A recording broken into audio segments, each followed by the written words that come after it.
Est-ce que quelqu'un peut royalement... Ah là là, ah là là. J'ai même envie de sauter, de crier. Quelqu'un de la Bible avait raison de dire: j'aime le séjour de la maison de Dieu, de la présence de Dieu. Non, non, non, tes acclamations m'inquiètent même quand je ne les entends pas bien. Oui, c'est le 7e mois de l'année. Malgré les confinements, malgré la pandémie, la Covid, tu n'es pas mort, je ne suis pas mort. Alors offrons à l'Éternel une offrande des acclamations. Ou ce cri de joie. Je ne t'ai pas arrêté, je dis c'est une offrande à l'Éternel. Il est merveilleux, il est glorieux, il est magnifique. Quel bonheur d'avoir un tel Dieu. Quelle joie d'être son ami.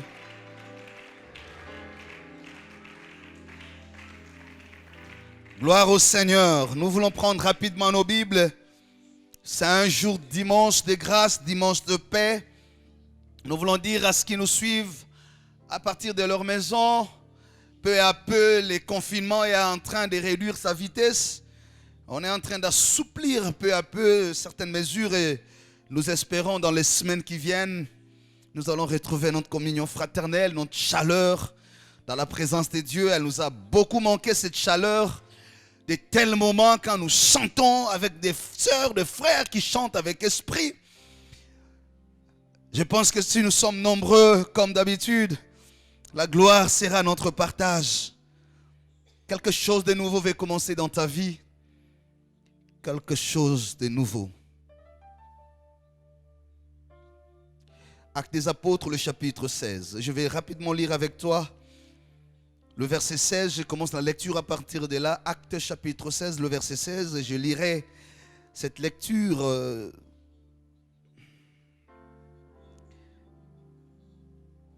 Nous allons la lire jusqu'au verset 34.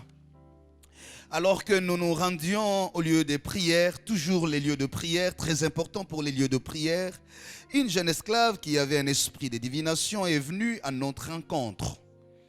Par ses prédictions, elle procurait un grand profit à ses maîtres.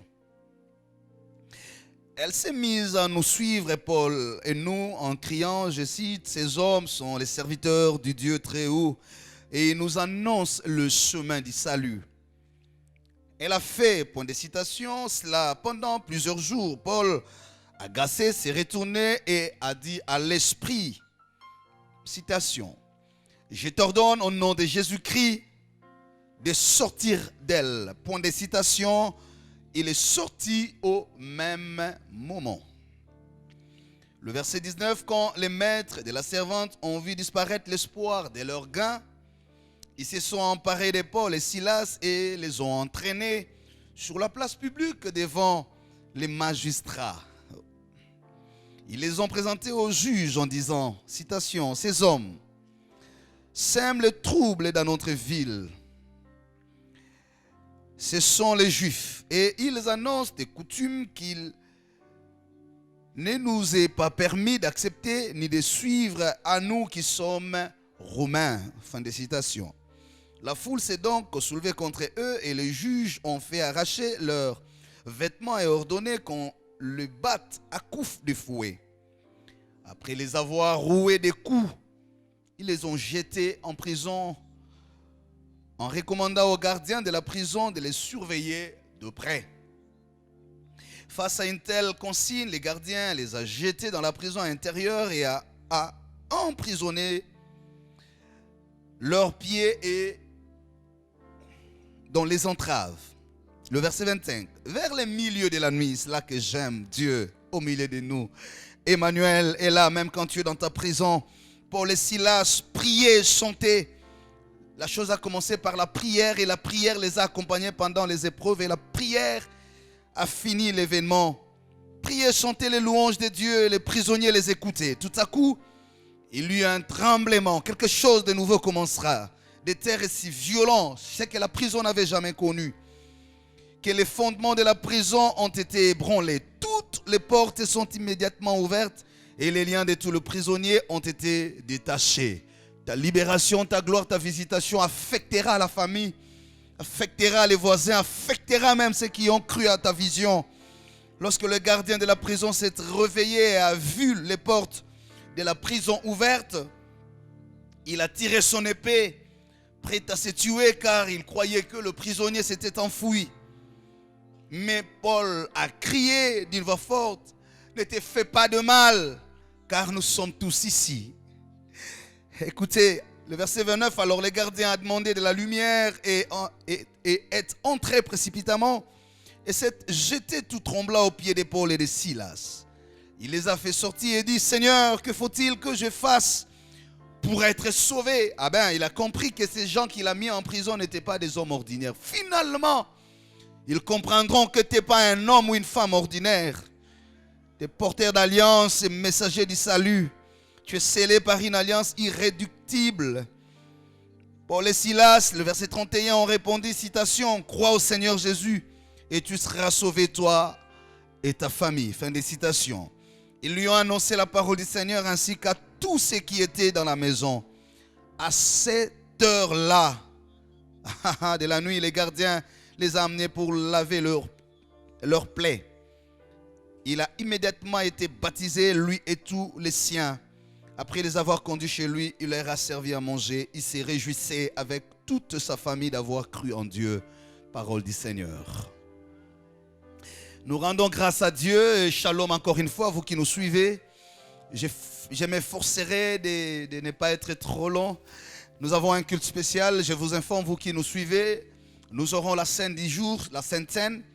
Nous avons également les enfants à présenter à Dieu. Et donc si vous n'avez pas encore réuni les éléments de la scène, c'est le temps de le faire. Un pain, prenez un vitalo ou un sucré, quelque chose de rouge comme symbole. Viendra le temps où nous allons célébrer la Sainte du Seigneur et vous allez assister avec nous comme nous le faisons habituellement au loin. Bien-aimés dans le Seigneur, nous vivons un temps difficile. Les dimanches passés, nous clôturions le mois de juin sous le thème « Le Saint-Esprit lui-même vous facilitera le chemin, lui-même vous facilitera la sortie ». Et nous avons vu toujours dans les actes du Saint-Esprit comment Dieu a fait des choses avec Pierre, comment il a sorti miraculeusement de la prison. Bien curieusement, nous revenons sur la scène de la prison, toujours dans les mêmes livres des actes du Saint-Esprit. Mais cette fois-ci, dans une autre dimension, Paul et Silas, les messagers de Dieu, des hommes qui avaient la crainte, l'amour de Dieu, ceux qui annonçaient la vertu, la vérité et le chemin du salut. Ces hommes remplis de l'Esprit, bien-aimés dans le Seigneur, je ne cesserai de rappeler à l'Église que notre force n'est ni dans le bâtiment, notre force n'est ni dans les nombres, dans l'effectif de nos membres, Église. Notre force est dans l'action de l'Esprit, dans l'action que le Saint-Esprit accomplit dans nos vies. L'intimité que nous développons avec lui, la force que nous nous mettons en lui, oui, la place que nous lui accordons dans notre vie. Le Saint-Esprit. Pour ce mois de juillet, en fait, le premier mois du second semestre, nous sommes dans les mois de l'évangélisation, de l'annonce de la bonne nouvelle. Les mois de juillet, nous allons les consacrer à l'annonce de la bonne nouvelle. Ceux de l'État savent, nous avons nos 5 objectifs. Entre autres, évangélisation, adoration, maturité, communion fraternelle et service. Et donc pour ce mois, nous consacrons le temps à l'évangélisation. Évangélisation comme annonce de la bonne nouvelle. Je vais rapidement, bien-aimés. Vous savez ce qui est marquant dans les livres des Actes des Apôtres, c'est surtout ce que le Saint-Esprit accomplissait. Le rôle primordial qui s'était donné, le Saint-Esprit, est de glorifier le nom de Jésus. Depuis le 2e chapitre de ce livre, il a manifesté sa venue en remplissant de feu, de gloire, les apôtres, les disciples, et a changé leur vie. Il a fait d'eux des témoins de l'évangile. C'est comme ça, pas à pas, les apôtres ont marché avec lui, ont annoncé l'évangile avec assurance. Mais tenez, en dépit du fait que le Saint-Esprit était avec eux, les choses n'étaient pas à tout bout de champ faciles pour eux. Ils arrivaient aussi à des moments très pénibles. Parfois ils réussissaient, parfois non. Et des fois ils avaient l'intention ou l'impression d'abandonner. Ils arrivaient même à des points de se poser les questions, est-ce que Dieu est toujours avec nous? C'est-à-dire ils ont connu même des moments de prison.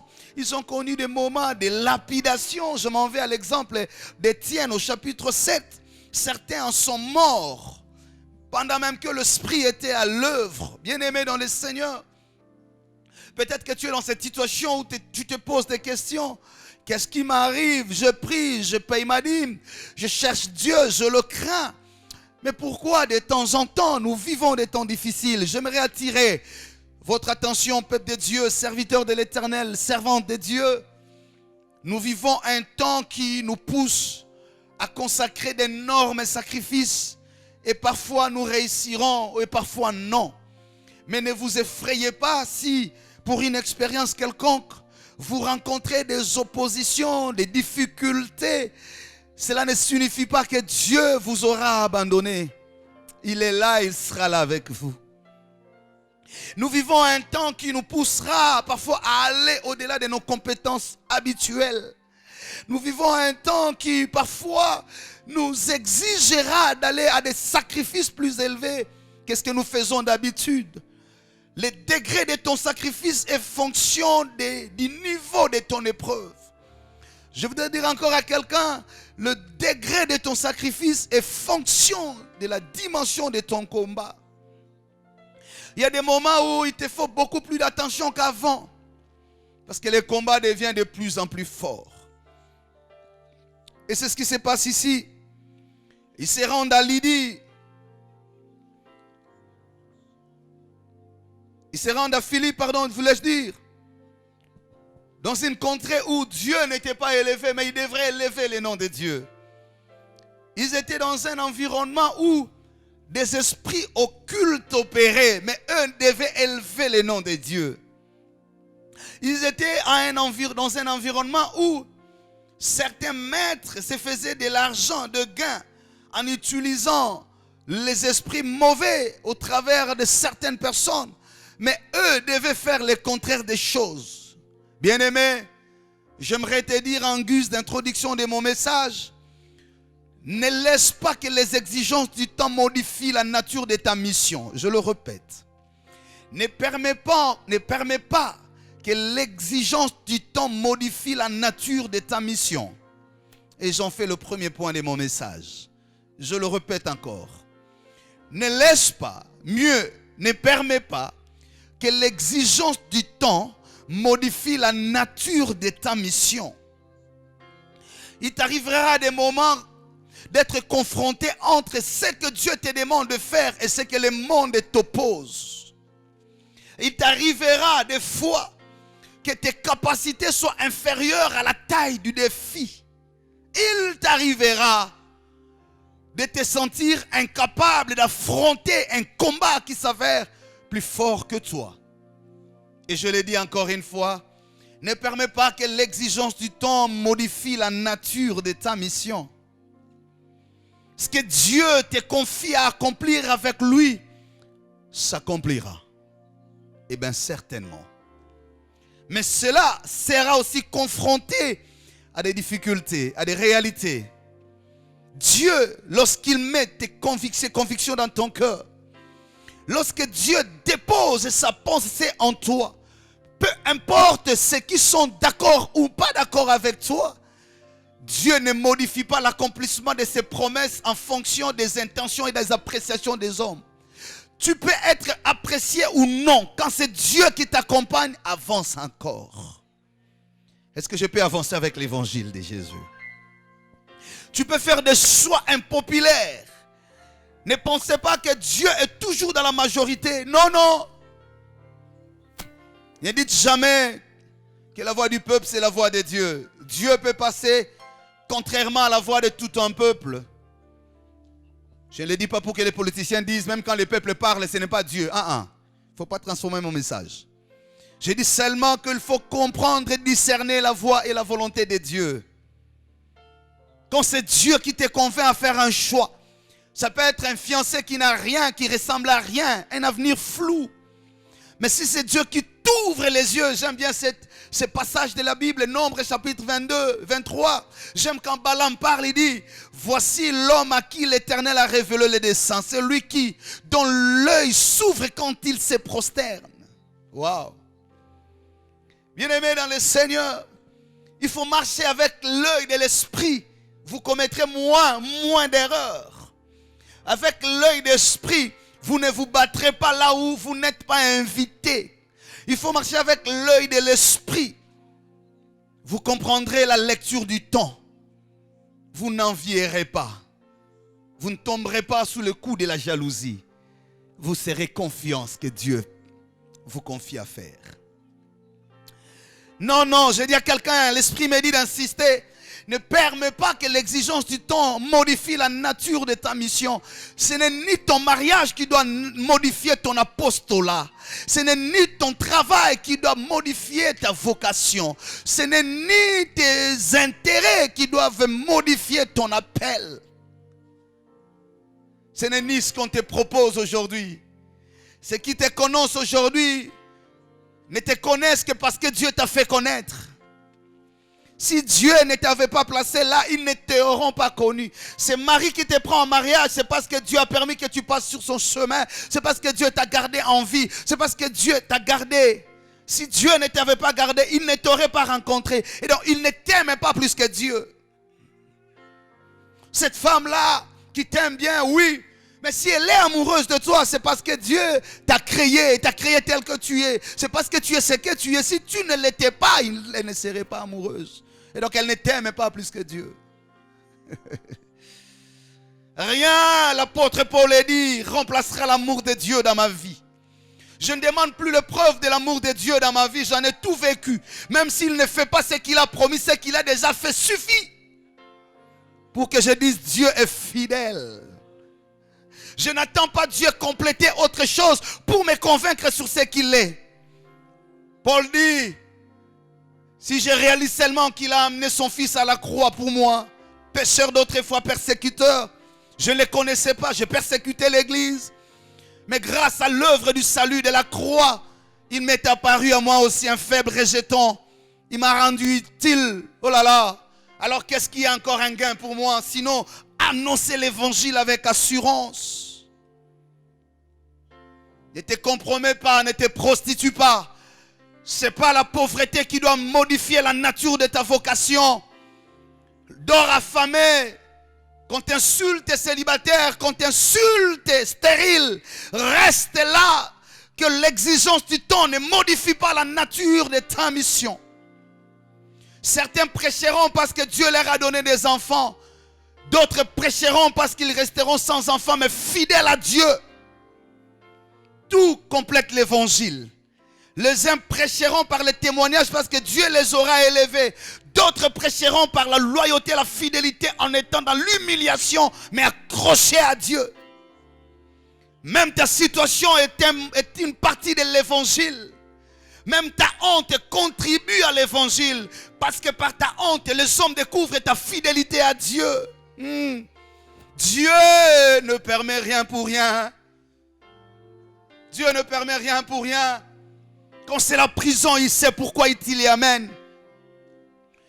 Un mauvais évangile est enseigné par moments de nous faire penser que quand Dieu ne me donne pas ce que je demande maintenant, c'est qu'il ne m'aime pas, ce que je suis maudit, ce que je suis dans la sorcellerie, non. Je veux dire à quelqu'un, il est le Dieu, Paul dit, rien ne me séparera, ni la gloire, ni la honte. Je voudrais dire à quelqu'un, tu viens de perdre un être cher hier même. Pendant que tu écoutes ce message, tu es brisé. Tu te poses la question, Seigneur, est-ce que tu m'aimes? Je dis, il t'aime. Dans les larmes qui coulent, il est fidèle. Dans la honte qui t'envahit, il est fidèle. Dans le cœur brisé là, il est fidèle. C'est pourquoi nous avons chanté Emmanuel, Dieu parmi nous. Rien, frères, sœurs. Tout ne sera pas heureux, tout ne sera pas glorieux, tout ne sera pas facile. Mais je dis seulement, tout contribue au bien de ceux qui aiment Dieu. Oui, c'est cela. Quelqu'un te dira, mais écoute, tu as maintenant 40 ans sans mariage, tu es maudit. Dis lui, si les uns ont témoigné la fidélité de Dieu par le mariage à 20 ans, moi je témoignerai la fidélité de Dieu sans mariage à 40 ans. Que le monde comprenne que nous n'avons pas suivi Dieu parce que nous cherchons le pain, le mariage, les enfants. Que le monde comprenne que nous n'avons pas cherché Dieu parce que nous cherchons les postes, l'élévation. Que le monde comprenne qu'il nous est apparu du milieu de nuit sur le chemin de notre parcours dans l'innocence de notre conscience. Il nous a arrêtés, il nous a dit, je vous aime. Nous ne l'avons même pas influencé. On ne savait pas payer la dîme. On ne savait pas adorer. On ne savait pas se sanctifier. Il s'est déplacé du trône vers nous. Il nous a dit, je vous aime. Qu'est-ce que tu fais aujourd'hui qui impressionne Dieu? Quand il t'a sauvé, tu ne savais même pas chanter ni adorer. Dieu t'aime. Est-ce que quelqu'un est avec moi ce matin et dit Amen? Yes, quelque chose de nouveau va commencer dans ta vie. Voilà pourquoi quand Paul arrive, refusant que les événements changent la nature de sa mission, il a gardé sereinement le nom de Jésus et l'évangile de Jésus. Tu es à l'université, tu as voyagé, tu m'écoutes à partir d'un pays étranger, frère, sœur, même si tu es là, on te dit que ici c'est un pays arabe. On ne cite pas le nom de Jésus, dis-leur, moi je suis chrétien. Je ne changerai pas de relation avec Dieu. Je ne changerai pas non plus de Dieu. Et voilà cette femme vint crier derrière Paul tout le temps qu'il passait. Ceux-ci sont des hommes de Dieu, serviteurs de Dieu. Écoutez-le. Ils viennent nous annoncer le chemin du salut. Frère, celui qui sait d'où il vient et où il va, il ne modifie pas ses directions. Deuxième point. Quelque chose est en train d'arriver dans ta vie, mais ne modifie pas ta direction. Ne te laisse pas influencer par ceux qui crient derrière toi. Ne te laisse pas influencer, impressionner par ceux qui frappent à l'œil.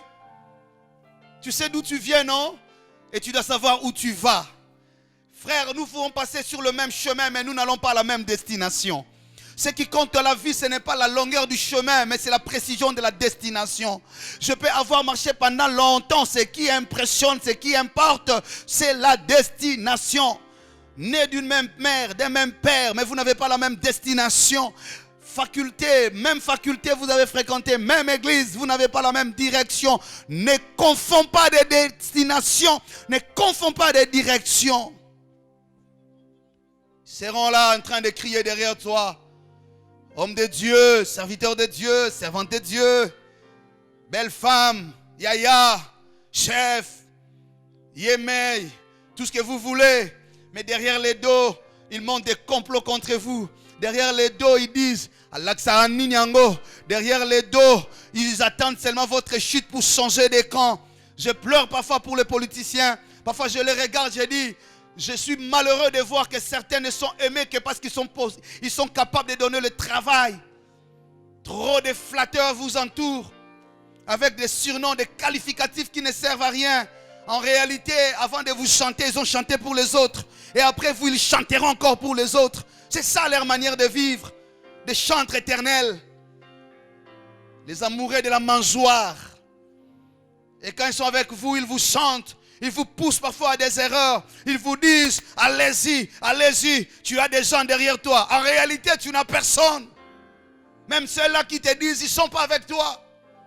Ils s'abritent derrière toi parce qu'en ce moment, ils ont encore le pain qui vient de toi. Ils ont fait la même chose à celui qui est parti. Ils feront encore la même chose avec toi. Et c'est ainsi de suite qu'ils ont choisi leur mode de vie. Que Dieu donne des hommes vrais, des femmes vraies à l'église. Ceux qui seront loyaux et fidèles à Dieu. Ceux qui ne viennent pas parce qu'ils cherchent des opportunités. Que Dieu suscite des femmes, des hommes dans le ministère qui ont reçu réellement l'appel authentique de Dieu. Même à des temps difficiles, sont fermes à Dieu. Pas des gens qui bougent comme des fleurs à tout moment que le vent souffle. Nous prions que Dieu nous donne une autre catégorie de leadership dans ce pays. Des hommes qui ont le fardeau de la nation. Des femmes qui sont prêtes à dire non, ça je ne ferai pas. Même si c'est mon parti qui me le demande, je ne le ferai pas. Je ne ferai pas couler le sang de mon peuple. Que Dieu nous donne cette nature. Ces hommes et femmes sont là. Bientôt ils vont se susciter. La Bible ne dit-elle pas que chaque chose a son temps? Ces hommes sont là. On va te crier de tous les noms. Belle femme, chérie, ange.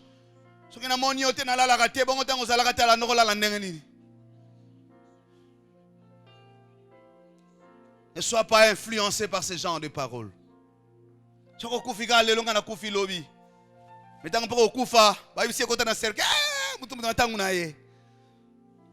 Ne laisse pas ton cœur être influencé par ce genre de choses. Des gens qui t'écrient. C'est vrai, la femme ne trompait pas. Ce qu'elle disait était vrai, mais l'esprit qui parlait en elle n'était pas vrai.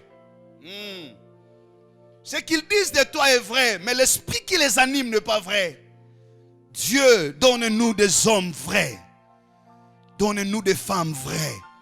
Capables de rire avec nous, mais aussi de souffrir avec nous. Capables de nous soutenir quand tout va bien, mais de ne pas nous abandonner quand tout va mal. Ce sont là des hommes et des femmes dont Dieu a besoin, qui nous les donne dans l'église, qui nous les donne dans ce pays, qui nous les donne dans nos familles. Pas des cousins de circonstances. Quand tu as une fonction, on commence à établir des liens de famille. Moi, je suis l'enfant de l'enfant de l'enfant de l'enfant. Parce qu'aujourd'hui, tu es celui que tout le monde considère comme important. Mais quand tu n'étais pas ce que tu es aujourd'hui, qui prenait même ton nom? Soyez vrais, frères, sœurs. Soyons vrais. Soyons vrais. Et toi, ne te laisse pas emporter par ces gens-là.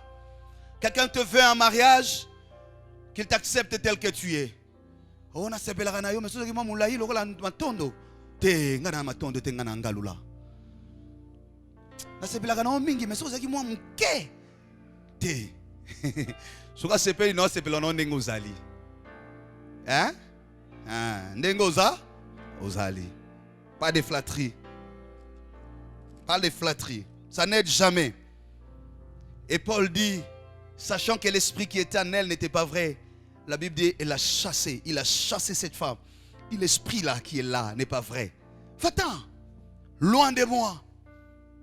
Va-t'en, esprit impur. C'est pourquoi nous chassons cet esprit aussi. Troisième chose, je vais rapidement. Après cet événement, le maître, ceux-là qui trouvaient gain à partir de ce que faisait cette femme, se sont révoltés contre Paul et Silas. Troisième chose, quelque chose de nouveau est en train de venir. Mais sache, chaque chose de nouveau amène aussi un nouveau combat. Chaque chose nouvelle apporte un nouveau combat. La chose nouvelle apportera aussi un nouveau combat. C'est un nouveau poste, tu auras affronté des nouveaux combats. C'est un nouveau statut, tu deviens marié, tu entres aussi dans les combats des mariés. Tu arrives à tel âge, 30, 40 ans, tu as aussi les combats liés à cet âge-là. Chaque chose nouvelle apporte aussi des nouveaux combats. De la même manière, chaque saison a ses combats, chaque mois aussi a ses combats, chaque année a ses combats. L'année 2020 nous a amené coronavirus. Voilà. Chaque année a ses combats. Un nouveau vocabulaire qui est entré dans nos discours. Tantôt à qui les Covid, maintenant comme il a Covid, qui change même de genre. Quelle maladie! Une maladie qui nous a disciplinés à devenir propres, hygiéniques, se laver les mains, garder de bonnes distances.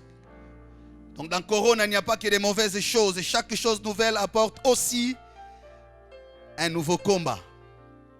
Alléluia. Ne sois pas étranger dans ces combats qui est devant toi. Ne passe pas le temps à t'épuiser, à pleurer, à regretter, à vouloir abandonner.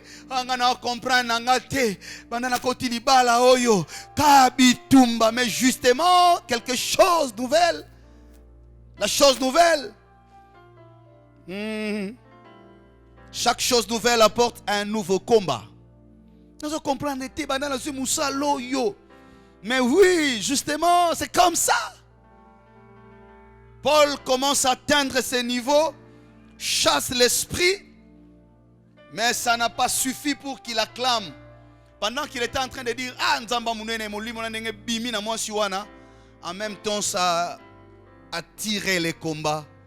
On a dit, toi tu es venu déranger. Mon frère, tu ne sais pas qui tu déranges en réalité.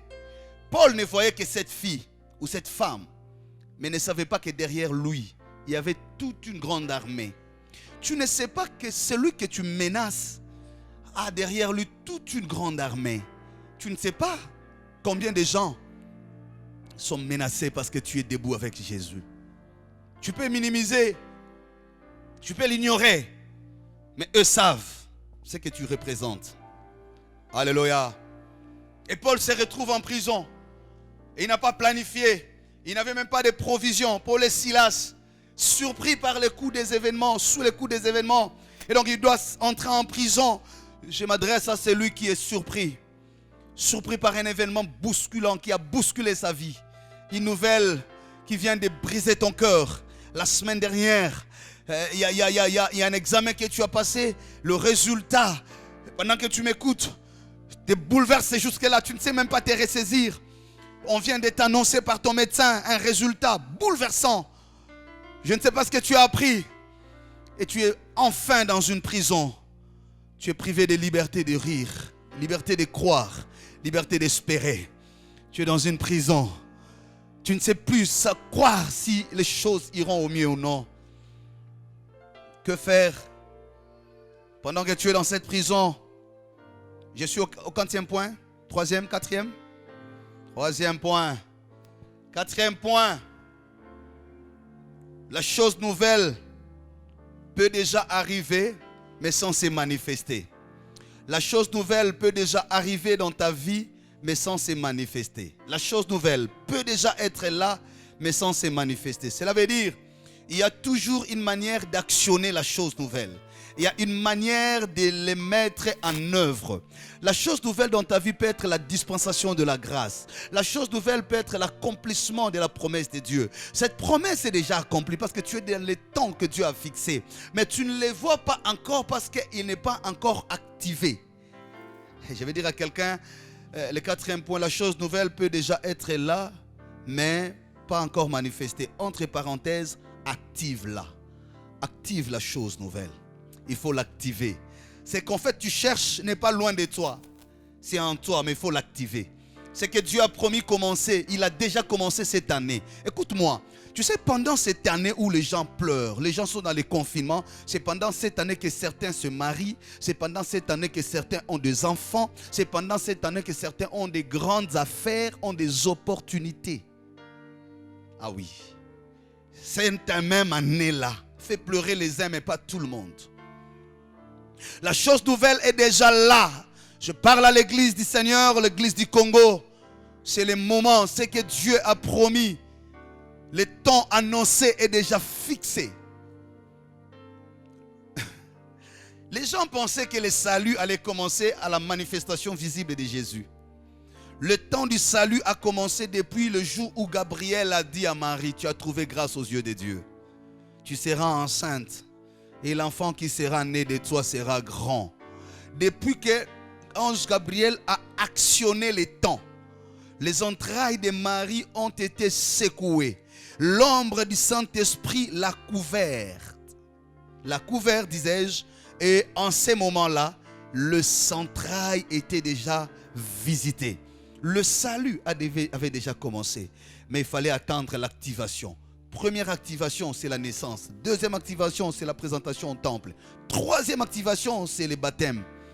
3 activations pour que le temps messianique soit en mouvement. Mais le temps messianique a commencé depuis l'annonce de la conception de Jésus. Mais pour que le temps messianique entre en action, il fallait l'activer à 3 niveaux. Premier niveau, c'est quand il est né, les mages sont venus activer. Ils ont dit, nous sommes venus adorer le roi d'Égypte. Deuxième activation, c'est quand on l'amène au temple. Luc chapitre 2. Quand Siméon le prend, il dit, mes yeux ont vu la consolation. Celui-ci est celui de qui la Bible a annoncé. Troisième activation, c'est quand il s'est fait baptiser dans le Jourdain. Quand on le plonge, au moment où on le sortait, le même esprit rend témoin. Il dit, celui-ci est mon fils bien-aimé. Et c'est après la troisième activation qu'il commence le ministère public. Aïe, aïe, aïe, aïe, aïe. Peut-être que toi tu pleures là où il ne faut pas pleurer, mais il faut être attentif. Peut-être que tu es en train d'abandonner, déposer les armes là où tu dois plutôt te réarmer davantage. Ce n'est pas le moment d'abandonner, ce n'est pas le moment de déposer les armes, c'est le moment de t'armer davantage. Leader, responsable, papa, maman, je ne connais pas la parcelle de pouvoir que tu as, mais je veux te dire que Dieu ne se confond pas et ne se contredit pas. Quand il dit c'est le temps, c'est alors le temps. Tu es déjà dans l'atmosphère du temps de Dieu. Peut-être pendant ce temps-là, tu es en prison. Tu te dis, mais comment Dieu me dit c'est son temps, mais on me jette en prison. Il faut actionner. Il faut activer le temps de Dieu. Alléluia. Peut-être que tu as la 3e activation de ta destinée. Tu es au 3e niveau d'activation. Frère, n'abandonne pas. Ma soeur, ne laisse pas. Mais comment Paul et Silas ont activé les temps? La Bible dit dans la prison, ils priaient et chantaient.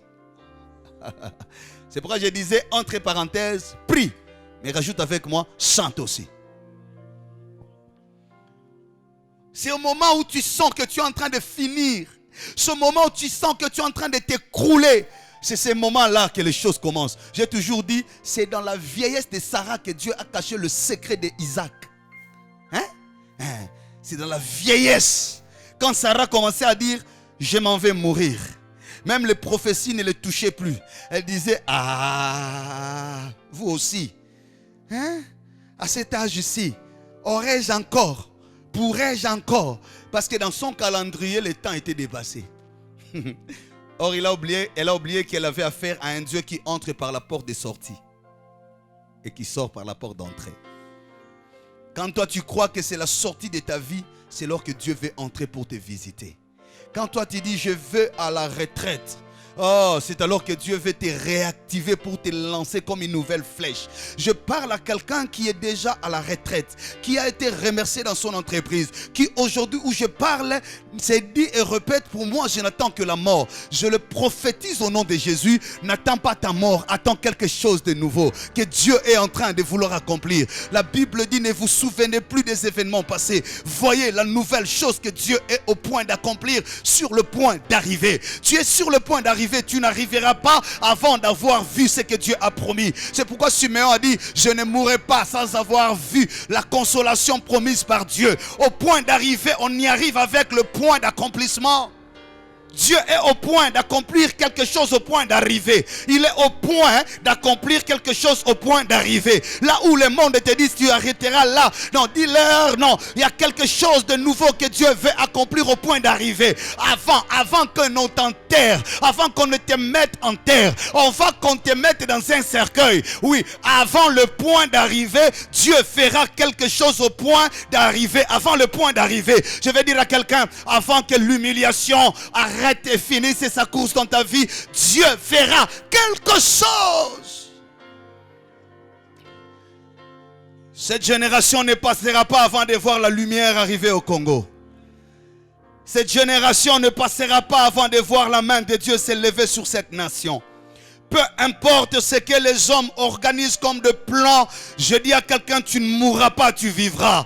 Oui, tu vivras et tu annonceras les merveilles de Dieu. On peut t'avoir enchaîné, on peut t'avoir entravé. La maladie t'inquiète. C'est quelle maladie pour toi? C'est le cancer, c'est le rein, c'est l'estomac, c'est le diabète. Mais je te dis, le diabète ne t'enterrera pas avant que tu ne voies la consolation, avant que tu ne termines ta mission, avant que tu ne passes les relais à celui que Dieu a prévu. Tant qu'il n'est pas encore arrivé, même dans ta vieillesse, tu auras le relais en main. On n'appelle pas Josué quand Moïse n'a pas encore fini. On n'appelle pas Élisée quand Élie n'a pas encore fini. Je dis à quelqu'un, tu n'as pas encore fini. Ton Élisée est là, mais il attendra. Dieu le cachera encore. Il ne le sortira pas. David ne se révélera pas tant que Saül est encore sur le trône. Je dis à quelqu'un, ton David est là, oui, mais pas maintenant. Il sera encore là caché. Il est encore derrière le troupeau. Et toi, tu es encore là devant ton trône. Tu régneras encore. Je le déclare comme prophète de Dieu.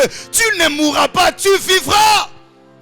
Tu annonceras les merveilles de Dieu. Tu sortiras de cette prison. Oui, la tension qui te perturbe là, matin, midi, soir, non, ne t'enterrera pas. Je dis à quelqu'un, la tension a eu le mandat de te visiter, mais pas le mandat de t'enterrer. La prison a eu le mandat de te recevoir, mais pas de t'enterrer. La maladie a eu le mandat d'entrer dans ton corps, mais pas d'entrer dans ton âme. Je vais dire à quelqu'un, la stérilité t'a visité, mais elle n'empêchera pas à Isaac de venir, même avec la stérilité, Samuel est venu. Je prophétise au nom de Jésus. La prison que tu vois aujourd'hui se changera en lieu de témoignage. Il y a des endroits où Dieu t'amène, pas pour que tu sois enterré, mais pour que tu montres la grandeur de Emmanuel. Il y a quelqu'un qui t'accompagne, que le monde ne voit pas, que le monde ne connaît pas. Il y a une alliance qui est en toi, que le monde ne voit pas. Dieu t'amènera sur certains terrains pour révéler la grandeur et l'amour qui est en toi. Personne ne savait que le Paul et Silas qu'on a jetés en prison n'étaient pas seuls. Ils étaient avec celui qui leur avait dit: je ne vous abandonnerai pas, je ne vous quitterai pas, je ne vous délaisserai pas. Les complots contre toi, oui. Les adversaires sont nombreux, oui. Ils monteront des choses, ils comploteront, mais tu n'es pas seul. Ils se trompent seulement, tu n'es pas seul. Pendant qu'il priait, cinquième chose, pendant qu'il priait, pendant qu'il chantait, quelque chose a commencé. Ce que je vais m'arrêter par là, ce que la prison n'avait jamais connu avant, c'est le tremblement de terre. Ce que les prisonniers n'avaient jamais vécu avant, c'est que le fondement de la prison a commencé à trembler. Le psaume a dit: quand les fondements sont renversés. Bien-aimé, quelque chose va commencer qui n'est jamais passé dans ta famille. Quelque chose va commencer là où ils t'ont mis. C'est là où ils ont invité Dieu. Non, tu ne m'as pas entendu. Cinquième point. Là où on te mettra, c'est là où on invitera Dieu. Si on te met dans la fosse au lion, on invitera Dieu dans la fosse au lion. Si on te jette en prison, on invitera Dieu en prison. Si on te jette dans la fournaise ardente, c'est là qu'ils inviteront Dieu. En fait, celui qui marche avec Dieu a l'avantage. Lorsqu'on le met dans la barque sous la tempête, on invite Dieu dans la tempête. Et lorsqu'on enterre Lazare, c'est qu'on invite Jésus vers le tombeau. Là où on te met, c'est là où ils invitent Dieu. En d'autres termes, Dieu permet que tes ennemis te mettent là où il a l'intention d'être invité. En réalité, Jésus n'était pas invité au cimetière. Ils étaient toujours invités à la maison manger. Il était toujours invité pour faire ce qu'il faisait. Mais un jour, il était invité au cimetière. Pourquoi? Parce qu'il avait son ami qui était enterré 4 jours avant lui. Qu'il le veuille ou pas, il le cherche. Il dit: où l'avez-vous mis? Je dis à quelqu'un: il est en train de te chercher. Où l'avez-vous mis? Où l'avez-vous mis? Et ils ont pensé que complot,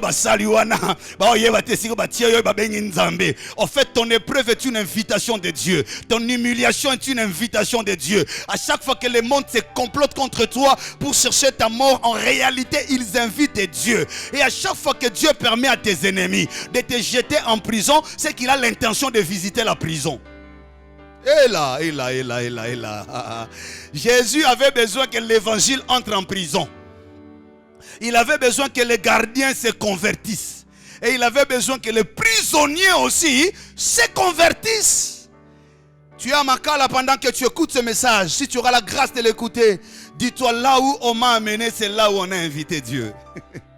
Le jour où le diable m'a amené dans la stérilité, il a invité le Dieu de l'alliance dans la stérilité. Et Dieu a pris la charge de la stérilité pour le transformer en jumeau. Oh là là. Là où on t'invite, on te jette, ils commettent l'erreur de t'attirer dans la pauvreté. En t'amenant dans la prison de la pauvreté, ils ont invité Dieu sur le terrain de la pauvreté. Et je te dis, quand Dieu permet que tes ennemis te jettent en prison, c'est qu'il a l'intention de visiter la prison.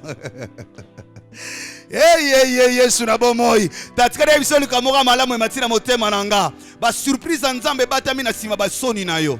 Ba surprise nzambe batami sima ba événement na yo. Est-ce que yebi ko za la rapporteur ba surprise nzambe ne longi na ba koma soni mais na mukongo na ba koma consolation. En réalité nzamba bimisa verbe consolation liboso te po yebi que so ba komi consolation ba kolanda yo. Yanga moni yo na ba rasa ba rit ne longi ba koma veuve mais na mukongo ba koma alliance. Soki motatanyo ka na mbunza ko yebo malamu te. En réalité soki liboso ba koma mobola na sima ba pona alliance. Tu n'es pas que ce que les hommes lisent sur ton visage, tu es aussi ce que Dieu a a écrit sur ton dos. Tu es aussi ce que Dieu a écrit sous ton alliance. Aïe, aïe, aïe. Je vais dire à quelqu'un, tu n'es pas que celui que ton père a appelé pendant que le père de Gédéon l'appelait Gédéon. Dieu l'appelait vaillant et héros. Je dis à quelqu'un, Dieu ne t'appelle pas par le nom de ton père, mais il t'appelle par le nom de ta destinée. Il laisse le monde te connaître par ce qu'il lise sur toi. En mettant Jésus à la croix, tout le monde lisait Jésus de Nazareth, mais sur sa cuisse on avait écrit le roi des Juifs. Je dis à quelqu'un, ils refuseront. Dieu a caché un autre nom de toi. Ce qu'ils appellent, ce n'est pas ce que tu es. My Lord, Dieu est grand. Dieu est grand. Je finis ce message, je dis à quelqu'un, c'est à cause de toi que la prison sera visitée. Tremblement de terre et bandits. Tous les prisonniers étaient en débandade. Mais ce que j'aime, c'est quoi? Pendant que les gardiens se lèvent, ils commencent à chercher. Il dit, mais il a pris l'épée, il fait se tuer pour la vie. Non, ne te tue pas, nous sommes tous là. Pourquoi ne sont-ils pas partis? Il dit, non, nous sommes tous là. L'homme prend la lampe, il vérifie. Il dit, mais il change de discours. Au lieu de les appeler prisonniers, il les appelle seigneurs. Quand ils entrent, ils avaient l'identité des prisonniers. Mais quand ils sortent, ils ont l'identité des seigneurs. C'est-à-dire de ceux qui sont élevés. Je dis à quelqu'un, tu sortiras avec une autre identité de cette prison.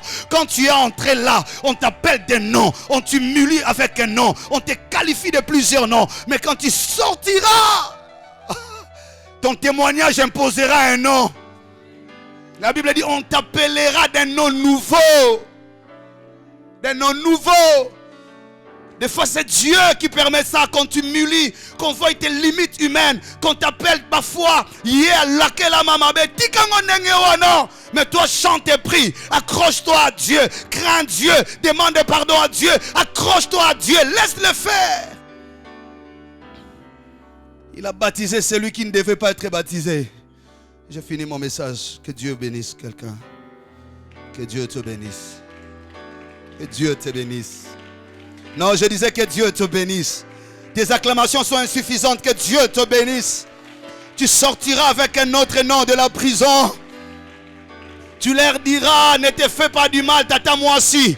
Oya daga robetelo makolo soki ya bongi lobanga te akobeta makolo po landa wanda koyemba nzambe oza malamu kaka makolo babeta po balakelo mabe po baloka yo bakobeta ngo po batatula nzambe bakomanda kolandaka yo sima nzambe ezwa lokumu pe abiso mwana nzambe ezwa lokumu pe abiso mosali kaka oyo akopanzaka yo sango wana de porte à porte osala évangélisation akobandela lisusu porte à porte na ye nzambe akozongisa na même nzela le qui a corrigé message. Alors non, ces hommes ne sont pas des prisonniers. Ces hommes sont des envoyés de Dieu. Moi j'ai vécu quelque chose. J'ai dit à quelqu'un, le même gardien qui les avait enchaînés, c'est le même gardien qui avait ouvert le chêne, qui a ouvert la porte et qui les a amenés dans sa maison et qui s'est fait baptiser. J'ai dit à quelqu'un, Karandenge Bakota Musagayo Sango, Abotarate, Abalarate, Abelarabelaka, Azarando. Yaya musala baromi pesa baro bandelango a zero baro zonga na bandaku wana ba panza sangwa liwo ya Lazare balaki na responsabilité ya kutambula porte à porte babando corriger message. Est-ce que boyebi Lazare on a c'est quoi? Est-ce que boyebi poster on a téléphone ezate c'est on a Facebook ezate il faut tambula porte à porte pour pesa sango ba tambula porte à porte ba beta lisola liwo ya Lazare bazo musala ya mibale ya kutambula porte à porte. Ils se diront oh, non, on s'était trompé. Cette femme-là a une grâce. Non, on s'était trompé. Je dis à quelqu'un au nom de Jésus, je déclare comme prophète de Dieu, on ne t'enterrera pas dans cette situation, puisque Dieu est là avec toi. Il sortira avec toi. Oh là là, ils changeront de message, ils changeront d'avis, ils changeront de déclaration. Ainsi dit l'Éternel, accroche-toi à la prière, accroche-toi à l'adoration, accroche-toi à l'amour de Dieu, à la méditation de la parole. C'est pas un homme qui te sauvera. Le salut ne vient ni de l'Orient, ni de l'Occident. Le salut vient de l'Éternel, notre Dieu. Que Dieu soit béni. J'aimerais que tu pries pendant 1 minute. Dis-lui, j'attends quelque chose de nouveau pour le mois de juillet. Dis-lui, j'attends quelque chose de nouveau. J'attends quelque chose de nouveau pour le mois. Moi, quand je parle, ce n'est pas des informations, mais ce sont des prophéties. Si je dis que je suis en train de faire, je suis en train de faire. Bon Dieu, là, comme bon Jésus Christ.